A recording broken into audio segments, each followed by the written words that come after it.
अभी हम मौजूद है गोड्डा समाहरणालय के बाहर। मंसूर अली साहब जो AIMIM के कैंडिडेट है, उम्मीदवार है, अभी अपना पर्चा दाखिल करके बाहर आए हैं। आइए उनसे बात करते हैं।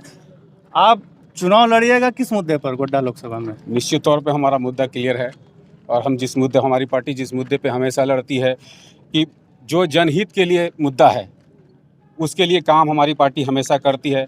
विकास की गंगा हमेशा हैदराबाद की पैटर्न को देखिए आप, हैदराबाद में कितना विकास हो रहा है, उसी पैटर्न पे हम यहाँ उसी मुद्दे पर यहाँ इलेक्शन लड़ने आए हैं और इंशाल्लाह यहाँ पे फतह हासिल होगी। अब रह गई बात कि जनहित का मुद्दा जितना होता है, पार्लियामेंट में अगर विपक्ष का रोल कोई अदा कर रहा है तो वाहिद एक इंसान है जो जिसका नाम है बैरिस्टर असदुद्दीन ओवैसी साहब। बाकी कांग्रेस तो एक कठपुतली बन के बैठा हुआ है, वो विपक्ष का रोल अदा कहाँ कर पा रहा है। और विपक्ष का रोल अदा करने के लिए ऑल इंडिया मजलिस इत्तेहादुल मुस्लिमीन की तादाद बढ़नी चाहिए। उसके बाद विपक्ष नहीं बल्कि पक्षधर होंगे हम, और इंशाअल्लाह झारखंड में इस बार लोकसभा चुनाव के बाद विधानसभा के चुनाव होने वाला है। विधानसभा चुनाव में इंशाअल्लाह हम सरकार बनाने जा रहे हैं झारखंड में। जैसे आपने हैदराबाद की बात कही, हैदराबाद में आपकी पार्टी बहुत सक्रिय है क्योंकि वो धरातल पे उस प्रकार का मेहनत किया जाता है। गोड्डा में किस प्रकार का आपका संगठन और किस प्रकार से आपने मेहनत की?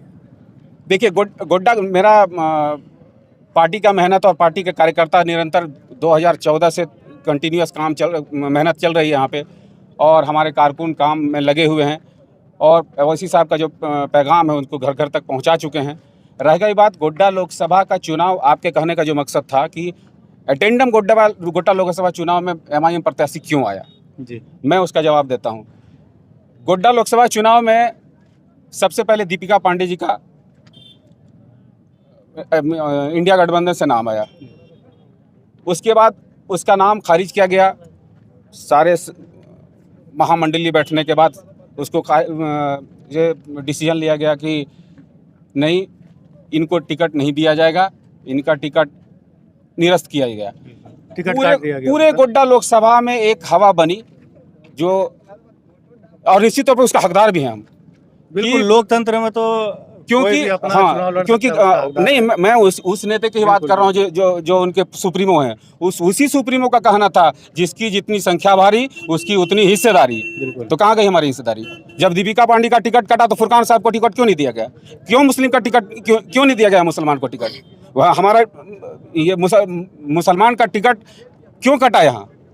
हम यहाँ पे कैंडिडेट कंटिन्यूस मुस्लिम बहुल क्षेत्र है ये, और मुस्लिम बहुल क्षेत्र होने के बावजूद कंटिन्यूस आप उस कैंडिडेट को टिकट दिए जो तीनों राउंड में आउट हो गए 0 पर, और उसकी जुगलबंदी है दोनों की आपस में। जैसे आपकी टिकट की घोषणा अभी कुछ ही दिनों पहले हुई है, मुश्किल से 5-6 दिन, तो टिकट कटने का जब खबर आई, जब न्यूज़ आया उनका, उसके बाद काफ़ी समय था।